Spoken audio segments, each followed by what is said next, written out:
If you're experiencing the frustrating issue on Instagram where you're unable to send messages for 3 days, fret not, as I've got you covered with a simple solution.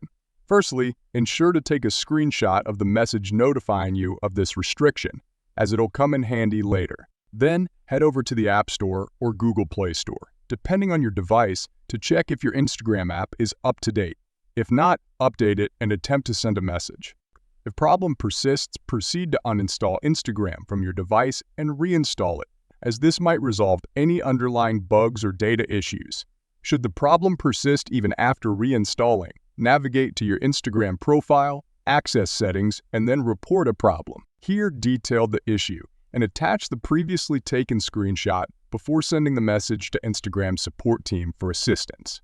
With these steps, you should hopefully be able to resolve the messaging issue on Instagram, allowing you to resume normal activity on the platform. Thanks for watching, and I'll catch you in the next video.